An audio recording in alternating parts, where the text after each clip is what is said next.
उन लोगों का ऑपरेशन करवाया जिनके हाथ और पैर पर जख्म थे।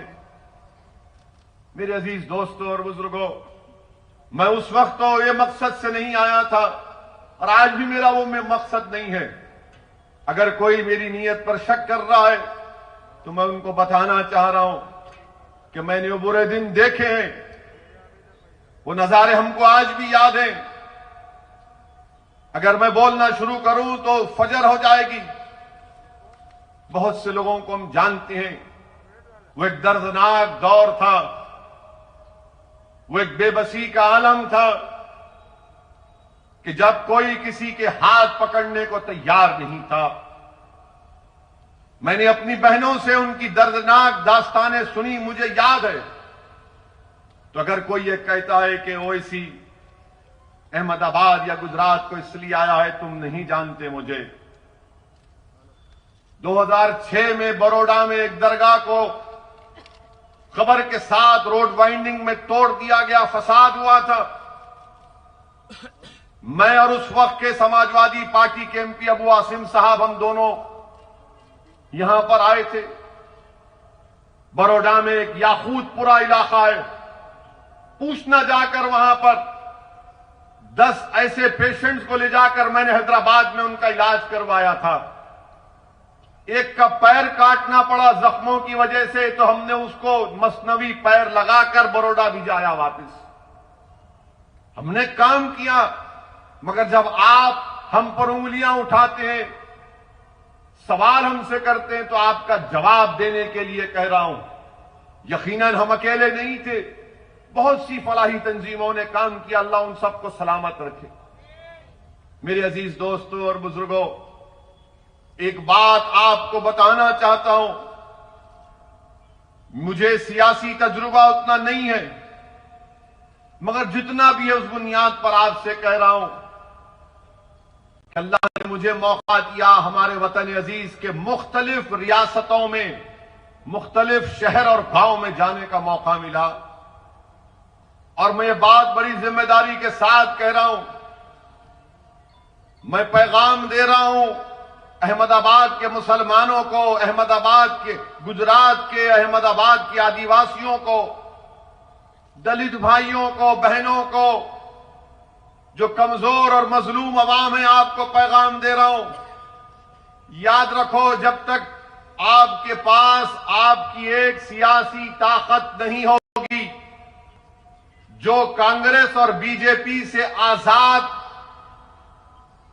जिनकी जबानों पर ना नरेंद्र मोदी का खौफ, ना कांग्रेस का खौफ, वही सियासी क़ियादत, वही सियासी नुमाइंदे आपके मसाइल को हल कर सकते हैं। ये हमारे भारत की जमहूरियत की तल्ख हकीकत है। अगर आप ये समझेंगे कि कैसे जीतोगे, क्या हासिल करोगे तुम असदुद्दीन ओवैसी, मैं आपको बताने आया हूं। तुम एक बार एक तो हो जाओ, तुम एक शीशा पिला हुई दीवार बन जाओ। तुम तमाम एक दूसरे के भाई और बहन बन जाओ, चाहे तुम मुसलमान हो, आदिवासी हो, दलित हो या गरीब हो, कमजोर हो। तुम एक दूसरे के गम को समझना सीख लो। तुम दूसरे का गम अपना गम समझो।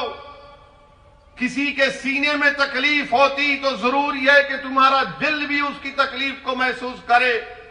याद रखो, जब तुम ये कैफियत पैदा कर दोगे तो दुनिया की बड़ी बड़ी ताकतें तुम्हारे सामने आकर अपना सर झुकाएंगी और तुमसे पूछेंगी, बताओ तुमको क्या तकलीफ है, हम तुम्हारा काम करने को तैयार हैं। ये काम आप उसी वक्त करेंगे जब इस आने वाले बल्दिया के चुनाव में 21 मंजलिस के जो उम्मीदवार हैं, आप अपना एक एक वोट देकर पतंग के निशान पर बटन या स्टैंप मारकर उनको कामयाब करेंगे। ये सियासी सफर का आगाज है।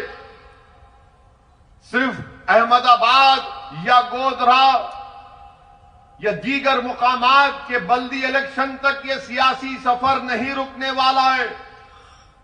अगर आपने थोड़ी सी हरकत की, इत्तेहाद का मुजाहरा किया और बेखौफ होकर पूरे इत्मीनान और एतमाद के साथ मजलिस का साथ किया, तो यकीनन वो दिन दूर नहीं है जब हम असेंबली के इंतखाबात में हिस्सा लेंगे, असेंबली के इलेक्शन में मजलिस के नुमाइंदे कामयाब होंगे, बीटीपी के उम्मीदवार कामयाब होंगे और मुत्तहिदा और मुश्तरिका ताकत का मुजाहरा गुजरात के असेंबली में किया जाएगा। जब तक कोई लड़ने वाला नहीं होगा, जब तक कि कोई आपके मसाइल को बयान करने वाला नहीं होगा, क्योंकि आप कहेंगे कि हां कांग्रेस से भी जीते, दूसरी पार्टी से जीते। मेरे भाई, अगर ये अच्छे होते तो असदुद्दीन ओवैसी हैदराबाद से यहां पर नहीं आता। ये खराब है, ये डरते हैं मोदी से, ये डरते हैं आरएसएस से, इसलिए डरते हैं कि इनको खुदा पर एतमाद नहीं है, इनको अपनी जिंदगियों से मोहब्बत है, ये मौत से डरते हैं, वहन पैदा हो चुका है इनके दिलों में। मजलिस का एक एक रुकन सिर्फ अल्लाह से डरता है और कोई इंसान से हम नहीं डरने वाले हैं, चाहे कोई भी हो। वक्त का वजीर आजम अगर नरेंद्र मोदी भी हो तो वजारत उज़्मा के ओहदे की इज्जत करते हैं, मगर नरेंद्र मोदी की शख्सियत से खौफ नहीं खाते, ना कभी खाएंगे इंशाअल्लाह ताला। इज्जत यकीनन वजारत उज़्मा के ओहदे की है, मगर कोई कहे कि डरो नहीं, डरना नहीं होता। अगर कोई कहेगा सर झुकाओ, नहीं हो सकता। झुकाना उसके आगे है जो जमीन व आसमान का खालिक है। इंसान के आगे ना भीख मांगना, ना किसी के आगे सर झुकाना। तो क्या करेंगे आप मुत्तहिद रहकर भारत की जमहूरियत, भारत का संविधान जिसको बाबा साहिब अम्बेडकर ने बनाया, वो हमसे ये मुतालबा करता है कि ना तुम डरो, ना किसी के सामने भीख मांगो, बल्कि भारत का संविधान तुमसे ये पुकार कर कह रहा है कि अगर तुम आजादी चाहते हो, तुम मसावात चाहते हो, तुम भाईचारगी चाहते हो, तुम इंसाफ चाहते हो, तो सियासत में सिर्फ वोट डालने वाली मशीन मत बनो, बल्कि वोट को हासिल करो, लीडर बनो, कायद बनो, नेता बनो और कौम के मसाइल को, चाहे वो कौम मुसलमान हो, आदिवासी हो, दलित हो, उनके मसाइल को, उनके पैगाम को लेकर आगे बढ़ो। ये पैगाम मजलिस इत्तेहादुल मुस्लिमीन आपको देने आई है और मुझे यकीन है कि इंशाअल्लाह ताला आप इस पैगाम को, मेरी इस बात को समझेंगे। मेरे अजीज दोस्तों और बुजुर्गों, 21 बल्दिया की सीट पर हमारे उम्मीदवार यहां पर मैदान में हैं। लोग बड़ी बड़ी बातें करते हैं। मजलिस के मुखालिफीन, जहां पर मैं जाता हूं, इस पूरे मुल्क के सियासतदानों में अगर सबसे ज्यादा किसी को कोई गाली देता है तो वो दीवाना आपके सामने खड़ा है। हर कोई जो दिल में आया बकते रहता है मेरे बारे में। लोग मुझसे पूछते कि तुमको फर्क नहीं पड़ता। मैं उनसे कहता हूं कि हां, शुरू में पड़ता था, अब नहीं पड़ता। पूछिए अब क्यों नहीं फर्क पड़ता? इसलिए कि इज्जत देने वाला अल्लाह है, कामयाबी देने वाला अल्लाह है। ये इंसान लाख तुम मुझे गाली दे दो, तुम मेरी तरक्की को, मेरी जमात की कामयाबी को नहीं रोक पाओगे। मेरे अजीज दोस्तों और बुजुर्गों, हम जहां कहीं भी अपनी सियासी जमात या अपनी पार्टी का आगाज करते हैं, फौरन इल्जाम लग दिया जाता है कि इनसे मिले हुए हैं, उनसे मिले हुए हैं। ऐसा लगता है कि ये हमारी शादी कराना चाहते हैं कि नहीं, इसको इससे शादी मत करो, वो उनका मिला हुआ है, ये खराब है, ये फुला टीम है, बी टीम है, सी टीम है। अरे दीवानों, याद रखो, दुनिया में कोई अभी तक पैदा नहीं हुआ जो पैसे की बुनियाद पर रसूलुल्लाह सल्लल्लाहु अलैहि वसल्लम के गुलामों के गुलाम को और दरे मोहम्मद सल्लल्लाहु अलैहि वसल्लम के कुत्ते को कोई खरीद सके। तुम बार बार ने इनसे मिले, अरे तुम मिले हुए हो, तुम्हारी सोच में मिलावट। अगर तुम अच्छे होते तो तुम जीत जाते, बीजेपी को हरा देते गुजरात से।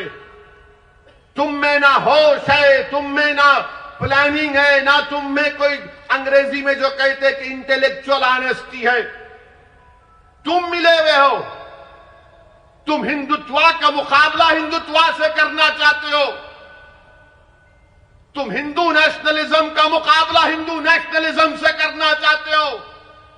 मजलिस क्या पैगाम दे रही है कि हिंदुत्व का मुकाबला संविधान से किया जाएगा जिसको बाबा साहब अंबेडकर ने बनाया है। हिंदू नेशनलिज्म का मुकाबला इंडियन नेशनलिज्म से किया जाएगा। इंडियन नेशनलिज्म सब उसमें आते हैं, मगर ये पार्टी बोलती है कि नहीं नहीं। अरे तुम वो लोग हो जो इलेक्शन में इलाकों में कैंपेन करने जाने डरते हो, इंतखाबी मुहिम चलाने से डरते हो। तुम वो लोग हो और तुम हम पे उंगलियां उठाते हो और फिर आप हमसे कहती हैं यही कांग्रेस पार्टी, इनके 12 एमएलए जीते कांग्रेस से, आपने उनको वोट दिया और नरेंद्र मोदी के गोद में जाकर बैठ गए अपनी पार्टी से इस्तीफा देकर। ये 12 अगर भागे तो क्या मैं उनको गुलाब जामुन खिलाकर भिजाया मोदी के पास? ये 12 अगर भागे तो क्या महेश भाई उनको बुलाकर आदिवासियों का खाना खिलाए थे कि खा खड़कनाथ की मुर्गी और भाग मोदी के पास?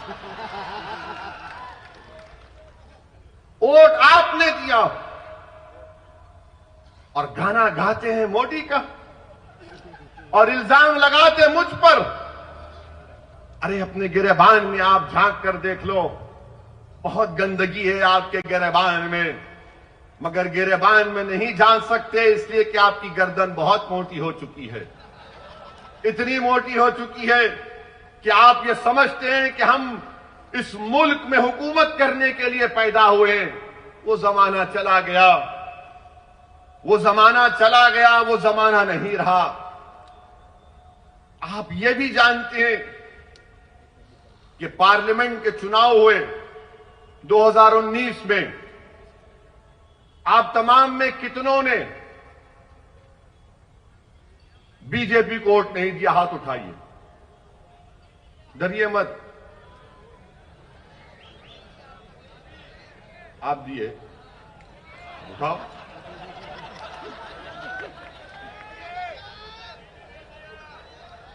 नहीं दिए ना? देंगे कभी? देंगे कभी? अब ये बोलो बीजेपी कैसा जीत गई?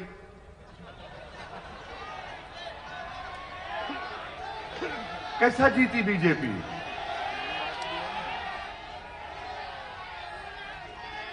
आप वोट नहीं दिए ना, कभी देंगे इंशाअल्लाह। फिर कैसा जीती? इसलिए जीती कि दूसरे पार्टी के जो लोग थे वो बोले नहीं हम मोदी को वोट देंगे, वहां भाग गए उसके पास, वहां जाकर वोट डाल दिए। और हारने के बाद भी आप मेरे पे उंगली उठा रहे, नहीं नु आए वोट काटने के लिए, खाली मुस्लिम बहुमूल इलाकों में कैंडिडेट खड़ा कर रहे। हाँ मेरे भाई, हम अपने इलाकों में अपने घर में खड़ा करेंगे ना। दूल्हे की बारात घर से निकलती, गैर के घर से नहीं निकलती। दूल्हा अपने घर से निकलता ना बारात लेकर, तो ये बारात शुरू होगी तुम्हारे महल्लों से, तुम्हारे घर में, और इंशाअल्लाह ताला पूरे गुजरात में जाएगी। आज मीडिया के लोग आके बोल रहे वहां से खड़ा करे, वहां से खड़ा करे। हमने कहा मैडम अभी तो शुरुआत है, अपने घर से ही शुरू करेंगे ना। नेक काम करना, नेक काम जो करते घर से करते ना। पहले घर के कमजोरियों को, बुराइयों को, उसको खत्म करके हम दूसरी जगह जाते। तो घर से शुरू करें, और मुझे यकीन है कि जो काम घर से शुरू किया जाता है उसमें कामयाबी हमको इंशाअल्लाह ताला आप देंगे और अल्लाह हमको कामयाबी से हमकिनार करेगा। मेरे अजीज दोस्तों और बुजुर्गों, यहां पर एक लंबी फेहरिस्त है कि 375 गवर्नमेंट के स्कूल से अहमदाबाद म्युनिसिपल कॉरपोरेशन में ये जो लोग जीते आपकी ओर से 150 ने स्कूल को बंद करवा दिया। 150 स्कूल बंद हो गए, जिसमें 60 गुजराती थे और 90 उर्दू मीडियम के स्कूल थे। ये भी क्या मेरे से पूछ के बंद हुए? आप में हिम्मत नहीं थी इन स्कूलों को खुलाने की। और फिर पीने का पानी दस्तयाब नहीं है। 50 साल 70 साल पुरानी सीवरेज ड्रेनेज की लाइन है, उस पर भी आपको कुछ करना नहीं है। ये रिवर फ्रंट है। मोदी जी, आपने रिवर फ्रंट तो बना दिया, मगर जो मुस्लिम और दलित इलाके हैं वहां पर कौन सा काम करवाया? बताइए मोदी जी, आपकी पार्टी और क्या आपकी हुकूमत ने?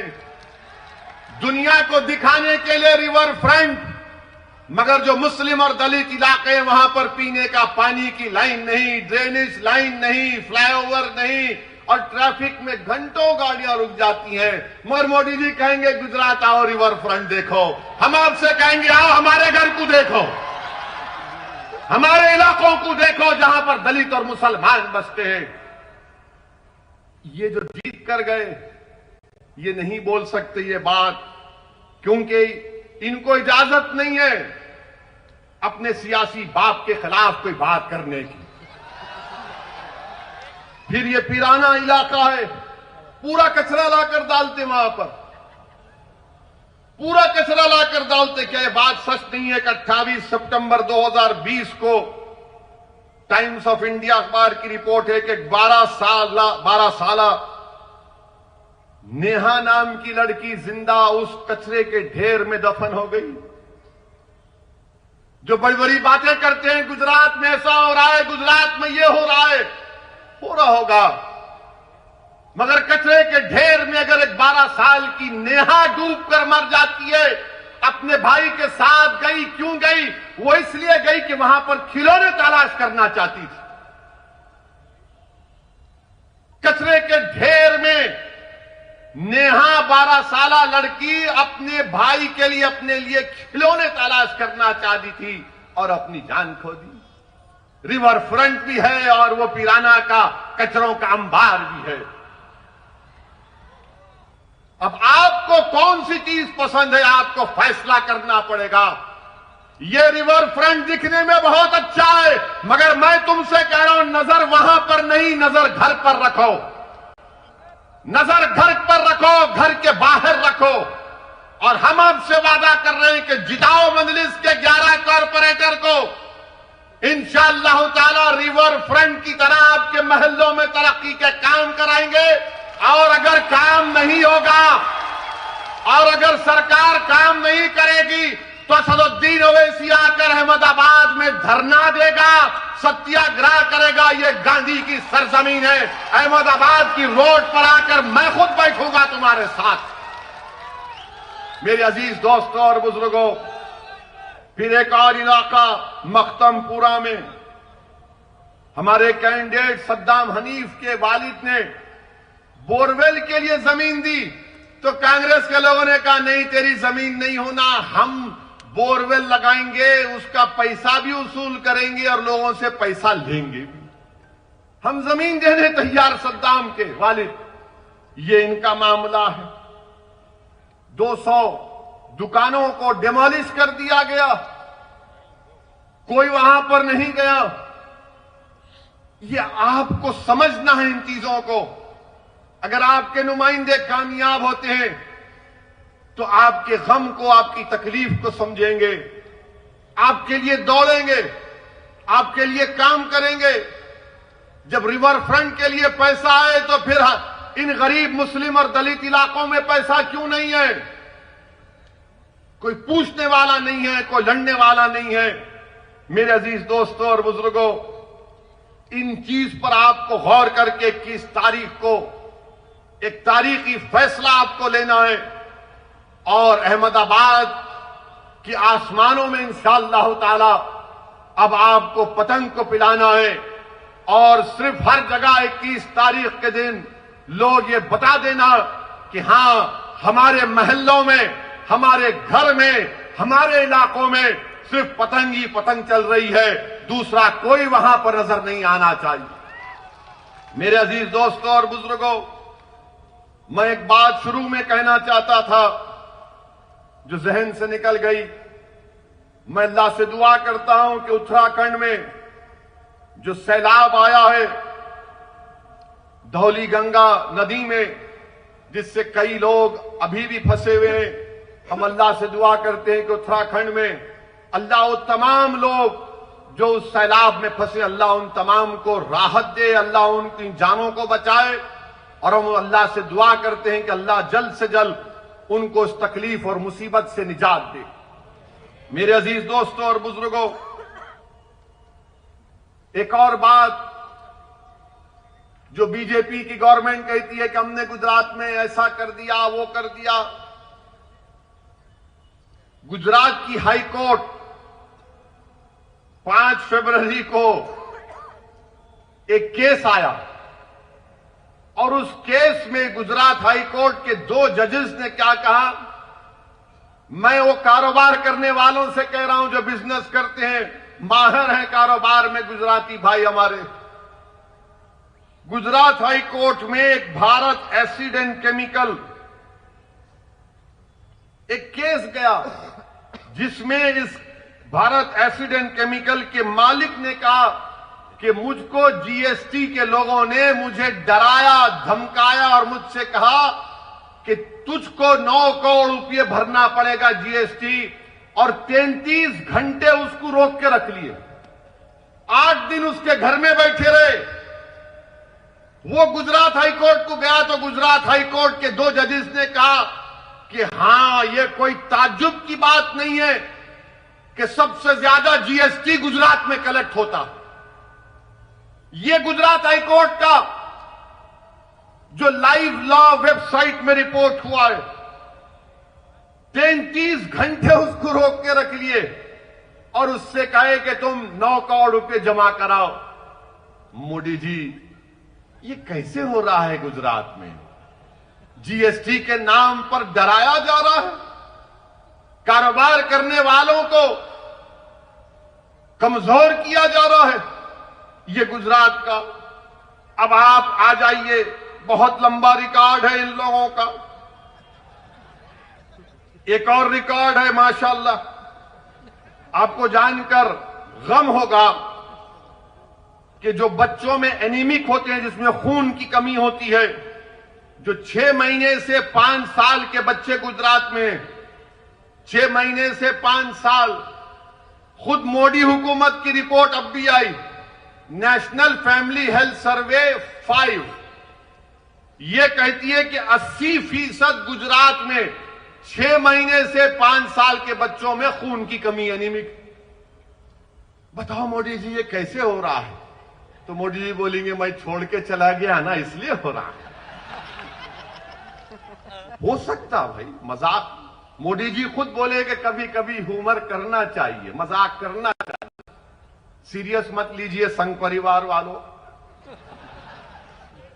फिर एक और बात, जो बच्चे स्टंटेड होते हैं, यानी जिनकी उम्र के लिहाज से हाइट होना कम, वेस्टेड यानी उनका वेट जो होना वो कम, वजन कम होता है, वो 38 से 39% हो गया।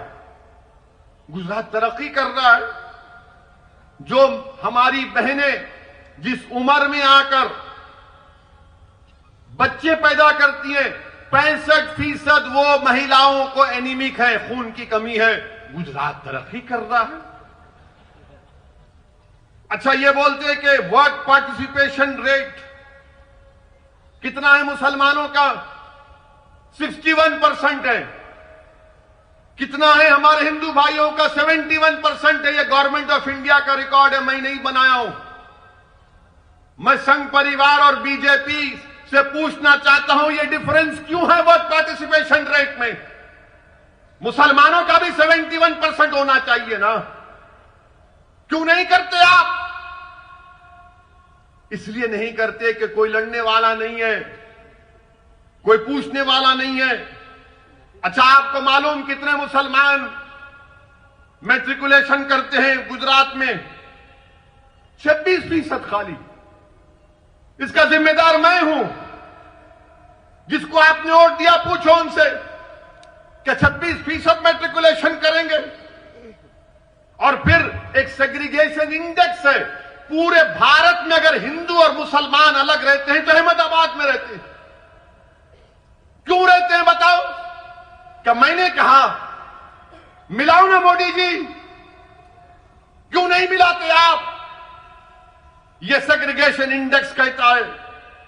मेरे अजीज दोस्तों और बुजुर्गों, गुजरात में अमन है। यह कहते हैं, मोदी जी का नेशनल क्राइम रिकॉर्ड्स ब्यूरो का डेटा है, 2018 में 39 कम्युनल राइट्स हुए, 2019 में 6 कम्युनल राइट्स हुए। और गुजरात में सबका साथ, सबका विकास, विश्वास, ये बाजा बजाते रहते हैं। मोदी जी बीजेपी वालों को बोल दिए, सोने से पहले बोलो सबका साथ, सबका विश्वास, सबका विकास। सुबह उठे तो बोलो सबका साथ, सबका विकास, सबका विश्वास। 24 घंटे यही बोलते रहो। मगर क्या डिस्टर्ब एरियाज एक्ट क्यों है अहमदाबाद में? 40% क्यों है यहां पर? क्यों एक हिंदू मुसलमान को घर नहीं बेच सकता? क्यों एक मुसलमान हिंदू को नहीं घर बेच सकता?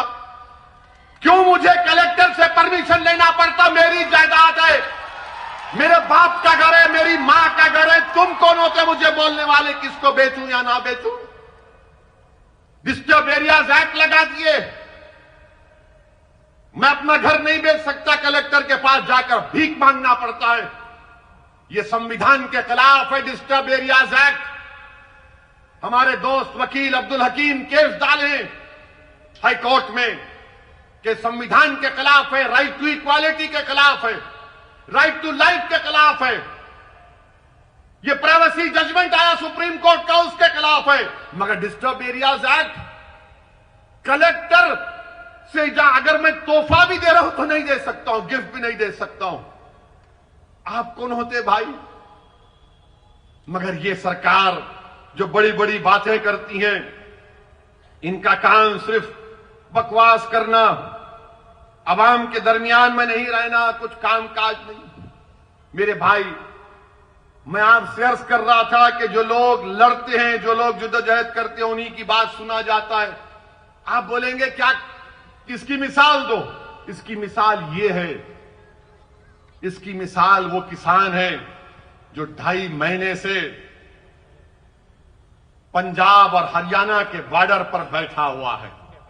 इसकी मिसाल वो है, वो किसान जो आज वहां पर बैठा हुआ है वेस्टर्न यूपी के बॉर्डर पर, और 300 से ज्यादा मोदी सरकार के पास एमपी हैं। भारत के कई रियासतों में बीजेपी की सरकार है, मगर किसान रोड पर निकलकर आया, एहतजाज किया, तो मोदी सरकार परेशान है, नरेंद्र मोदी परेशान है, अमित शाह परेशान है, बीजेपी परेशान है, संघ परिवार परेशान है कि ये क्या हो रहा है, सबक क्या है, पैगाम क्या है कि एहतजाज करना जमहूरियत के लिए जरूरी है। किसानों ने हमको बता दिया, एहतजाज किए तो मालूम हुआ कि हुकूमत परेशान हो जाती है। तो इसीलिए मैं आपसे अपील कर रहा हूं कि हरकत करना पड़ेगा। जिंदा अगर हैं तो जिंदगी का सबूत सिर्फ खामोश बैठकर आंख में आंसू लाने से नहीं दिया जाता। जिंदा है तो जिंदगी का सबूत देना है तो एहतजाज करना पड़ेगा, सदा एहतजाज को बुलंद करना पड़ेगा, जमीर की आवाज पर अपनी जबान से नारे लगाना पड़ेगा।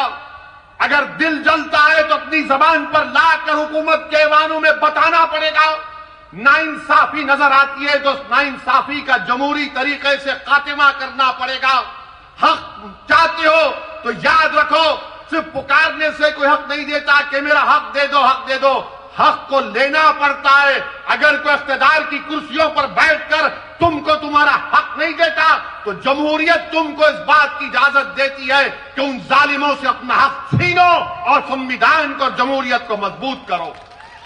मेरे अजीज दोस्तों और बुजुर्गों, ये पैगाम मैं आपको देने आया हूं कि जहां तक किसानों की बात है, मैं अहमदाबाद से भी हमारे किसान भाइयों को पैगाम दे रहा हूं कि हम आपके साथ हैं। आपकी जिद्दोजहद हक बजानिब है। आपके मुतालबात बिल्कुल सही हैं। जो 3 कानून नरेंद्र मोदी की सरकार ने बनाए वो भारत के संविधान के खिलाफ है। एग्रीकल्चर संविधान में स्टेट लिस्ट में आता है और नरेंद्र मोदी की सरकार को कोई अख्तियार नहीं था कि वो उस कानून को जो स्टेट लिस्ट में आता उस पर कवानीन बना सके। एग्रीकल्चर मिनिस्टर बोलते हैं तोमर साहब इसमें क्या काला है दिखाओ। अरे काला उसमें यह है कि भारत के संविधान के खिलाफ है।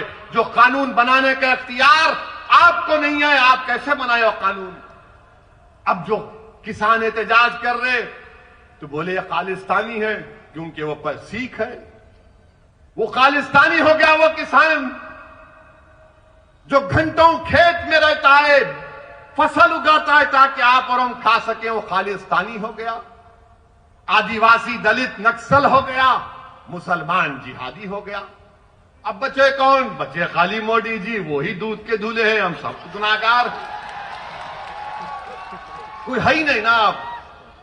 अब मोदी जी का मामला यह है कि वो कहते हैं कि नो, कोई एहतजाज मत करो, मैं जो ज्ञान देता हूं वो ज्ञान को सुनो, मैं मन की बात बोलता हूं, सुन लो, अमल कर लो।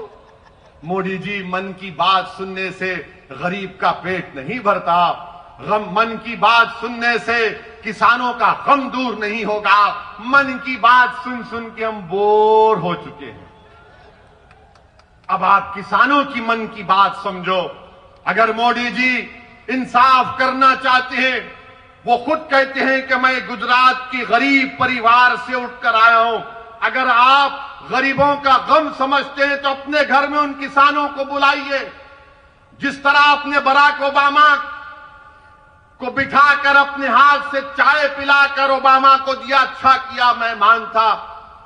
जब आप मेहमान को बुलाकर चाय पिला सकते हैं, अरे ये तो भारत के किसान है ना मोदी जी, आप उनको बुलाइए अपने घर में, एक 10-12 को बुलाइए, चाय पिलाइए, उनको गले से लगाइए और सिर्फ इतना कहिए कि हम तुम्हारे गम को समझते हैं, अब तुम्हारे आंख में आंसू नहीं आएगा।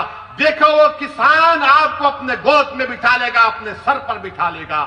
मोदी जी, आप किसानों के इस तकलीफ को आपकी हुकूमत को समझना पड़ेगा।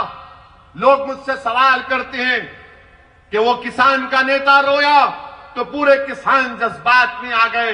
मेरे भाई, यही तो मैं कह रहा हूं कि जिसके अज़ाइम में सच्चाई होती है, जो इखलास की बुनियाद पर काम होता है, कुदरत उसकी मदद करती है। कोई सोच भी नहीं सकता था कि किसान उठेगा और किसान उठा है।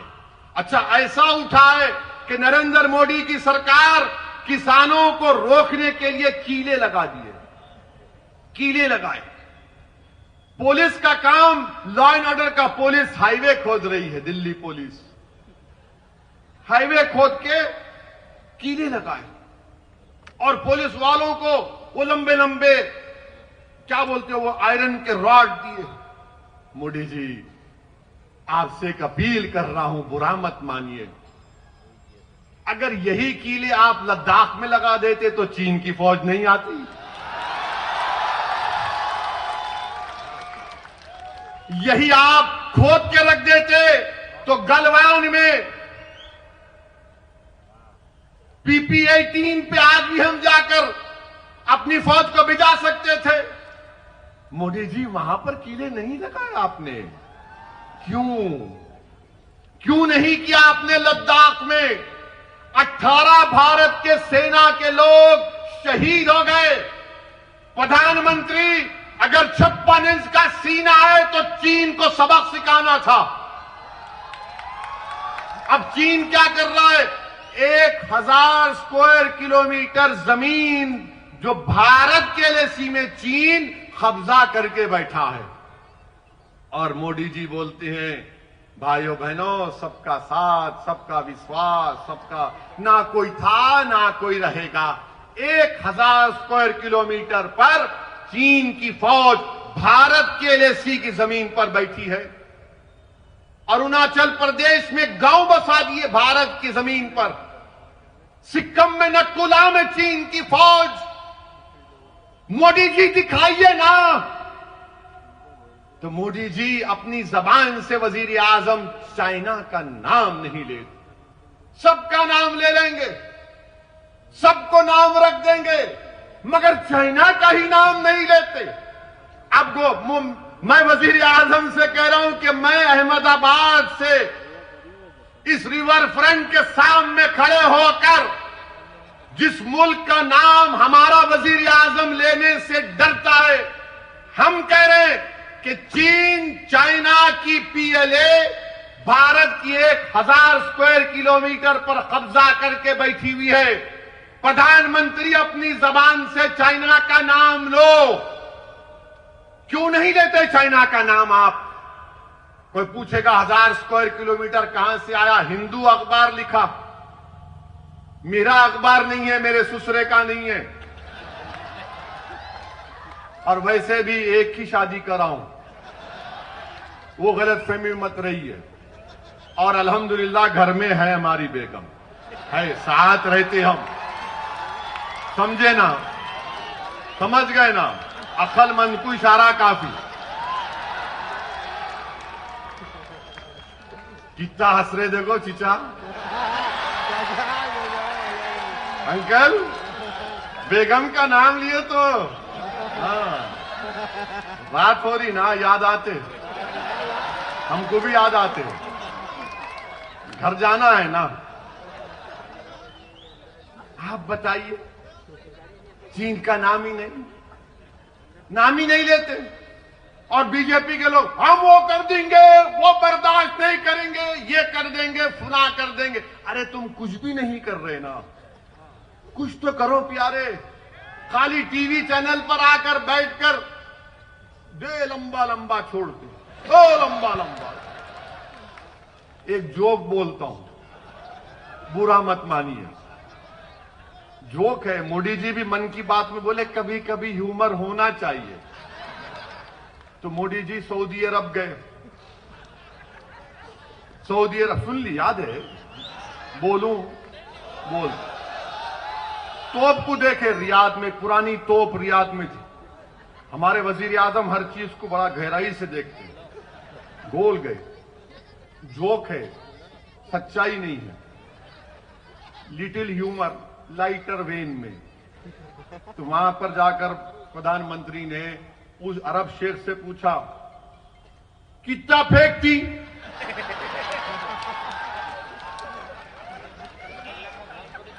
तो अरब शेख बोला वल्लाही तुमसे कम फेंकती। जोक है, ह्यूमर है। मेरे को मालूम मीडिया के लोग बड़े नाराज हो रहे हैं, कैसा बोले? अरे भाई बोले, आप भी एंजॉय करो। वरना हमारे मीडिया के लोग कल सुबह 9 बजे से ओवैसी का भड़काऊ भाषण हुआ था अहमदाबाद में। देश के प्रधानमंत्री को बोला है, ऐसा बोलते जैसा कि इनके पप्पा को बोले। प्राइम मिनिस्टर है, मेरा भी प्राइम मिनिस्टर है, मेरा भी हक बनता क्रिटिसाइज करने का। हम प्रधानमंत्री है तो खुदा नहीं है, हम क्रिटिसाइज भी करेंगे, सवाल भी पूछेंगे। मगर मीडिया के लोग कैसा बोले? वो अंग्रेजी में कहावत है ना, more loyal than the king. इनको बड़ी तकलीफ हो जाती मीडिया वालों। अब मार्च के बाद अपनी नौकरी की फिक्र करो। तुम्हारी नौकरियां जाने वाली हैं, अल्लाह तुमको बचाए। मार्च के बाद ये सब जाने वाले हैं, बहुत की नौकरियां जाने वाली, अभी जा रही है। ये मीडिया के लोग जानते, देखो मुंडियां हिला रही, यूं कर रहे, बोल नहीं सकते ना, खाली ऐसा करे तो समझ जाना हम आपके साथ हैं। मार्च के बाद पूरी जाने वाली है नौकरियां। नौकरियां नहीं रहे, बाहर बहुत बुरा हाल है। मोदी जी से आप पूछो देश की इकोनॉमी क्या हो रही मोदी जी, तो एक कार्टून है अखबार का, मैं नहीं कर रहा हूं, वो कार्टून में मोदी जी का कार्टून है, फोटो है। लोगों ने सवाल किया क्या हो रहा है देश में, तो मोदी जी ने कहा मित्रों जीडीपी दौड़ रहा है। तो जीडीपी क्या है, गैस की कीमत बढ़ गई, डीजल की कीमत बढ़ गई, पेट्रोल की बढ़ गई। मोदी जी कह रहे देखो जीडीपी दौड़ रहा है। अब ये तकलीफ किसी को नहीं हो रही, पेट्रोल की कीमत बढ़ते जा रही, डीजल की कीमत बढ़ते जा रही है, और भी बढ़ गया। बजट आया तो रुकने का नाम ही नहीं है। मगर जो मोदी जी के भक्त हैं, नहीं नहीं क्या होता, हमारी गाड़ी में पेट्रोल नहीं, हमारी गाड़ी में हवा से चलती। मगर गरीब की गाड़ी तो हवा से नहीं चलती, गरीब की मोटरसाइकिल हवा से नहीं चलती, गरीब की गाड़ी मोदी की मोहब्बत से नहीं चलती, गरीब की गाड़ी पेट्रोल और डीजल से चलती। जिसको कारोबार करना है वो तो बर्बाद हो रहा है। लॉकडाउन लगाया आपने, अनकॉन्स्टिट्यूशनल लॉकडाउन। लॉकडाउन के लिए मोदी जी ने कहा रात में 8 बजे आए, मैं बोला गया काम। अब लोगों को हैबत होती, रात में 8 बजे वजीर आजम आए तो अब क्या करने वाले हैं भाई। बोले भाइयों बहनों लॉकडाउन, कितने घंटे का टाइम दिए, 4 घंटे। 4 घंटे में लॉकडाउन हो गया।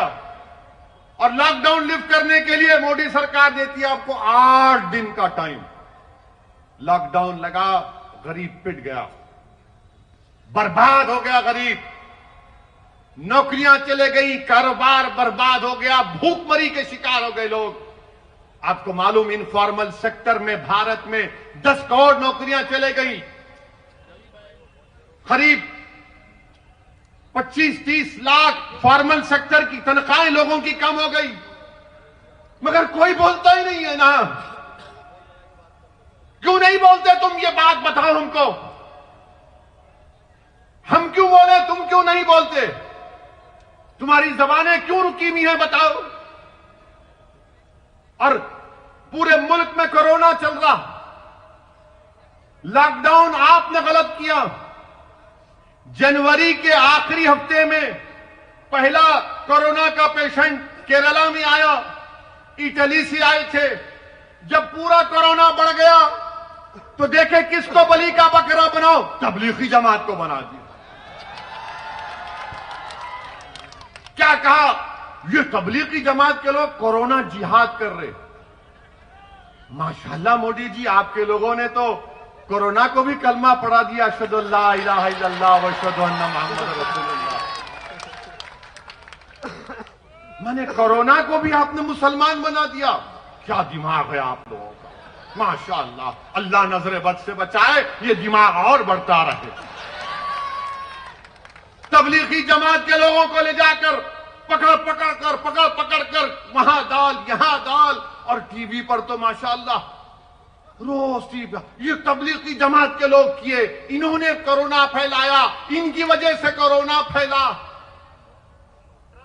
और हमारे हिंदू भाइयों को ये बता दिया देखो मुसलमानों की वजह से कोरोना फैल गया। और हमारे हिंदू भाई बेचारे शरीफ हैं, मोदी जी जो बोलते यकीन कर लेते। अरे हो सकता भाई ये चेहरे पे टोपी, सर पे दाढ़ी, कुर्ता पैजामा, टखने के ऊपर पैजामा, हाँ ये करे होंगे, इनको क्या जरूरत थी। अरे बीमारी का कब से मजहब होता है बताओ। जहां जहां मुकदमा डाले कोर्ट ने निकाल कर फेंका, मुंह पे तमाचा मारा उन लोग और कहा कि नहीं तबलीगी जमात या उसके जिम्मेदारान कोरोना फैलाने के जिम्मेदार नहीं है। एक के बाद एक कोर्ट ने कह दिया। जब पूरे मुल्क में तबलीगी जमात पर इल्जाम लगाया जा रहा था तो एक ही दीवाना था जो टीवी पर जाकर कह रहा था कि नहीं बीमारी का कोई मजहब नहीं होता। वो कौन था? वो असदुद्दीन ओवैसी था। कोरोना जिहाद, लव जिहाद, जमीन जिहाद, अब तो कॉमेडी जिहाद भी हो गया। यानी हर चीज को जिहाद से जोड़ते। ये लव और जिहाद कहां से आ गया बाबा? मोहब्बत तो अंधी होती ना, बहुत से लोग किए होंगे, सर से चीखा मार रहे हैं। करना भी चाहिए, बगैर मोहब्बत के कोई इंसान नहीं रहता, याद रखो। अल्लाह हमको जज्बात दिया, मोहब्बत करना जरूरी है, और सबसे पहली मोहब्बत करना है तो। मगर ये लोग लव जिहाद, अरे कई का लव जिहाद बाबा? या खाने को खाना नहीं है, नौकरियां नहीं है, मगर आप लव जिहाद, कोरोना जिहाद, क्या कर रहे हैं आप देश में? कितनी नफरत फैलाएंगे मुसलमानों के बारे में? नहीं ये करे, अरे क्या करे बताओ ना तुम? क्या कोई कोरोना से जिहाद करता है?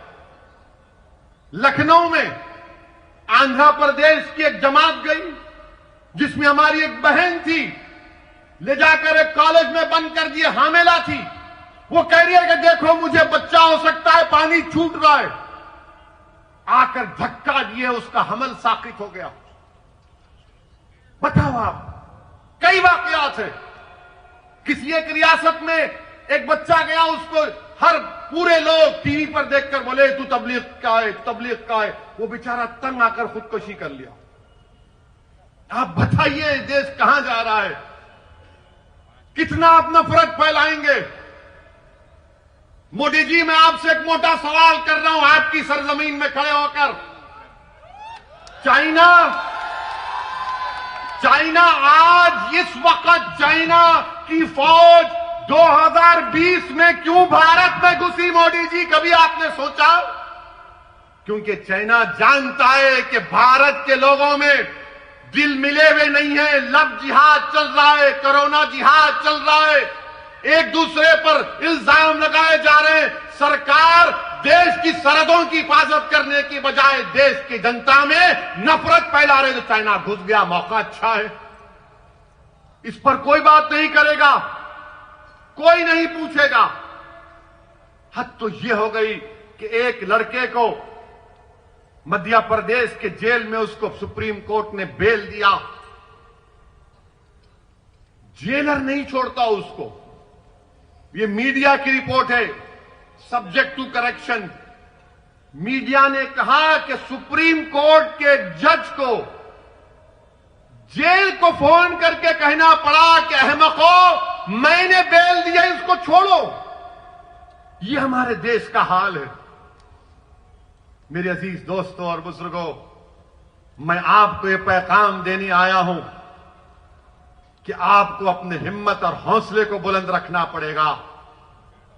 मैं नौजवानों से और नौजवानों के जिम्मेदारों से अपील करने आया हूं कि हम अपने नौजवानों की जवानी को रोड पर बर्बाद होने से बचाएंगे।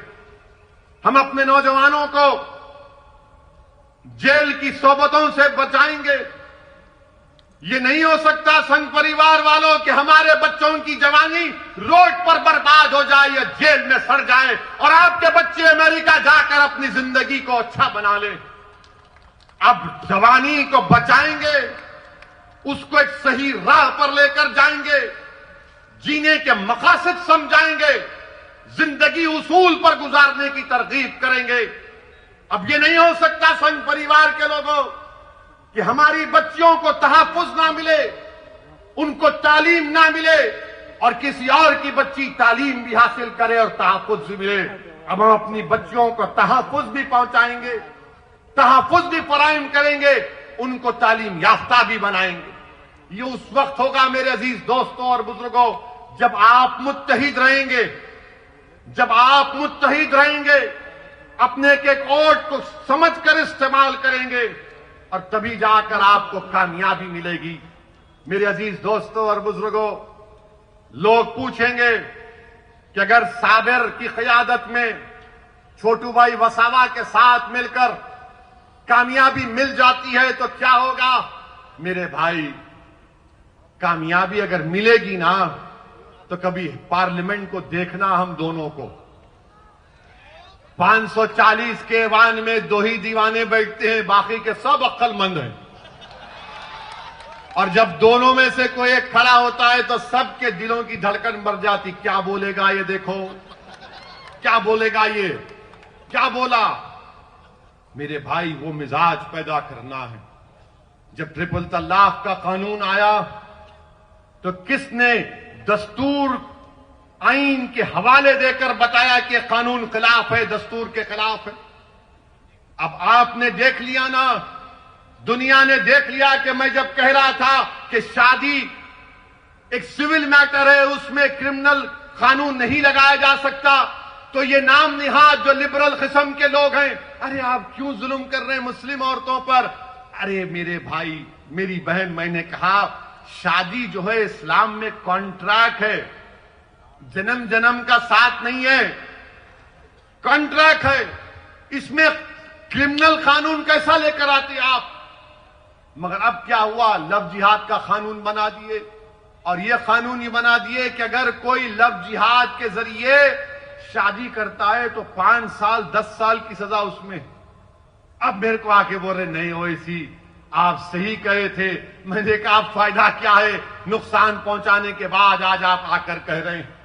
मेरे अजीज दोस्तों और बुजुर्गों, अगर हिम्मत है, हौसला है, CAA का कानून 540 का ऐवान है। किसने नरेंद्र मोदी के 303 MPs के सामने उस CAA कानून को ये कहा कि भारत के संविधान के खिलाफ है, ये मजहब के नाम पर नाइंसाफी करता है, राइट टू इक्वालिटी का वायलेशन है? किसने कहा कि जिस तरह महात्मा गांधी ने गोरों की जो हुकूमत ने कानून बनाया था अफ्रीका में, तो गांधी ने गोरों के सामने उस कानून को फाड़ कर जलाया था, तो मैंने मोदी सरकार की हुकूमत के सामने वो काम किया, कहा कि जिस तरह गांधी ने काम किया, मैं मोदी तुम्हारे कानून को फाड़ता हूं आज पार्लियामेंट। ये काम कोई नहीं किए, हम कानून को फाड़े। मकसद क्या था कि पैगाम जनता को मिले कि तुम्हारा नुमाइंदा बैठा हुआ है लोकसभा में, गूंगा बनकर नहीं बैठा है, अंधा बनकर नहीं बैठा है, बल्कि हरकत करने बैठा है, लड़ने के लिए बैठा है। अगर आज गुजरात की असेंबली में, विधानसभा में छोटू भाई वसावा के साथ आपके नुमाइंदे कामयाब होकर जाएंगे, तो इंशाअल्लाह ताला गुजरात की विधानसभा की दरों दीवारों को हिला के रख देंगे। और कैसे हिलाएंगे? तुम्हारे मसाइल बयान करके, इंसाफ का मुतालबा करके। मेरे अजीज दोस्तों और बुजुर्गों, इस सरजमीन पर बसने वाले आप तमाम को मैं सलाम करता हूं। आपने बहुत तकालीफ बर्दाश्त किए, आपने बहुत से मसाइब और मुश्किलात का सामना किया, आपने खाक और खून के दरियाओं से आपको गुजरना पड़ा, आपके सरों पर काले बादल मंडलाते रहते हैं। मगर मैं आपको पैगाम देने आया हूं हैदराबाद की आवाम की तरफ से, मैं आपको पैगाम देने आया हूं। बिहार का, वो भारत का सबसे पसमानदा इलाका सीमांचल है। मैं आपको पैगाम देने आया हूं उत्तर प्रदेश के उन गरीबों की तरफ से, मैं आपको पैगाम देने आया हूं महाराष्ट्र के उन गयूर लोगों की तरफ से कि गुजरात की सरजमीन पर बसने वालों, तुम अकेले नहीं हो, हम तुम्हारे साथ खड़े हैं इंशाअल्लाह ताला। इस लड़ाई में तुम अब अकेले नहीं होगे। तुम्हारी आंख में आंसू आएगा तो हमारी आंख में भी आंसू आएगा, तुम्हारे सीने में तकलीफ होगी तो हमारे सीने में भी हम उसकी चुभन को महसूस करेंगे। तुम्हारे तलवों में अगर कोई कांटा चुपेगा तो यकीन जानो हमारे तलवों में भी दर्द होगा। तुम्हारी तकलीफ तुम अब अकेले नहीं सहोगे। इंशाअल्लाह ताला हम सब मिलकर इन नाइंसाफियों के दौर का खात्मा करेंगे। और भारत का संविधान आपको इस बात की इजाजत देता है। आप देखते हैं कि हम सीमांचल में इलेक्शन लड़े, 5 सीट पर कामयाबी हमको मिली, और जैसा 5 सीट जीते तमाम के तमाम लिखना शुरू कर दिए, इन्हें आ गया, ये पार्टी आ गई। अच्छा, हमको ले जाकर जिना से मिलाते, दूर दूर तक ताल्लुक नहीं है। जिना भारत को छोड़ के भाग गए। हमारे बुजुर्गों ने फैसला लिया कि हम भारत हमारी सरजमीन है, हम इस सरजमीन पर बाइज्जत शहरी बनकर रहेंगे। मगर इल्जाम लगाना इनका मकसद है। मैं आपसे ये भी कहूंगा कि अब कांग्रेस में दम नहीं है मेरे भाई, अब कांग्रेस में दम नहीं है। अब कांग्रेस में कुछ भी नहीं हो सकता इनका। अब कांग्रेस को अगर दुनिया के सबसे बड़े हकीम साहब के पास भी जाकर बोलेंगे हकीम साहब एक पेशेंट है, हकीम साहब पूछेंगे पेशेंट को क्या हुआ, तो आप बोलेंगे पेशेंट बहुत कमजोर हो गया। हकीम साहब बोलेंगे पेशेंट का नाम, तो आप बोलेंगे कांग्रेस। हकीम साहब बोलेंगे बेटा मेरे पास उसके लिए कोई दवा नहीं है। आप कांग्रेस को नहीं उठा सकते। आप ये जो वेस्ट बंगाल में, मगरबी बंगाल में कांग्रेस और लेफ्ट फ्रंट मुर्दार हो चुके हैं, खत्म हो चुके हैं। वहां वेस्ट बंगाल के लोग भी कह रहे हैं कि आओ मजलिस को लेकर आओ। हम एक विकल्प देख रहे हैं मजलिस के रूप में, क्योंकि टीएमसी और बीजेपी एक सिक्के के दो रुख हैं। हर जगह पर कांग्रेस खत्म हो चुकी है। राहुल गांधी हार गए अमेठी, कहां जाकर जीते? वायनाड में, जहां पर 35% के करीब अकलियतें हैं। और कांग्रेस पार्टी के गुलाम हम पे कहते हैं कि ओवैसी वोट काटने को आया है। अरे मैं किसी को काटने नहीं आया हूं, कुत्ता काटता है, मैं इंसान हूं। मैं दिलों को मिलाने आया हूं और इंशाअल्लाह ताला हम दिलों को मिलाकर रहेंगे। मेरी आपसे एक ही गुजारिश है कि साबिर साहब के हाथ को मजबूत करिए, छोटू भाई वसावा के हाथ को मजबूत करिए। अपने लिए एक बार आप एक फैसला लेकर आगे बढ़िए मेरे भाई। ये जमात आपकी है। बरसों आपने मुख्तलिफ पार्टी को वोट दिया। आज आपके दरमियान में आपकी पार्टी है जो आपकी तकलीफ को, आपके गम को समझती है और आपको अपनी पार्टी के लिए, खुद आप कैंडिडेट हैं, ये 21 उम्मीदवार नहीं है, आप कैंडिडेट हैं। इसीलिए मैंने कहा कि बारात तुम्हारे घर से निकलेगी, आपके घर से निकलेगी। आपको अपने पूरे अफराद खानदान को लेकर 21 तारीख को जाना है पोलिंग बूथ को, अपना एक एक वोट का इस्तेमाल करना है और इंशाअल्लाह ताला गुजरात की सरजमीन पर हम एक नई तारीख रकम करेंगे इंशाअल्लाह ताला। और हम यहां पर एक नई तारीख लिखेंगे जो गुजरात को मजबूत करेगा, जो गुजरात में भाईचारगी में इजाफा करेगा, जो अहमदाबाद में टूटे हुए दिलों को मिलाएगा। मैं आपसे अपील कर रहा हूं कि अब शक की बुनियाद पर फैसले नहीं होंगे, बल्कि पूरे ताउन और कोऑपरेशन की बुनियाद पर आपको फैसले करना है। और इंशाअल्लाह ताला और भी जलसे होंगे। ये पहला जलसा है इंशाअल्लाह ताला अहमदाबाद में। मैं आपके घर में आऊंगा, आपके घर में बैठूंगा। अगर आप चाय पिलाए तो चाय भी पी लूंगा, अगर आप दूध पिलाए तो दूध भी पी लूंगा। अगर आप कुछ भी नहीं करे, सिर्फ मेरे सर पे हाथ रख दो, सिर्फ मुझे हिम्मत दिलाओ और देखो ये दीवाना पूरे मुल्क में फिरेगा, आपकी बात करेगा। मुझे किसी चीज की जरूरत नहीं, अल्लाह जानता है। मैं जब तक जिंदा हूं नाइंसाफी के खिलाफ लड़ना मेरी जिंदगी का मकसद है। मजलूमों का साथ देना मेरे जिंदगी का नज़्मुल ऐन है। इंसाफ के लिए लड़ना, यही लड़ते लड़ते चला जाऊंगा, क्योंकि अल्लाह मुझे बहुत कुछ दिया है। मगर जब ये नाइंसाफियों को देखता हूं तकलीफ होती है, तिलमिलाहट महसूस करता हूं, गुस्सा आता है।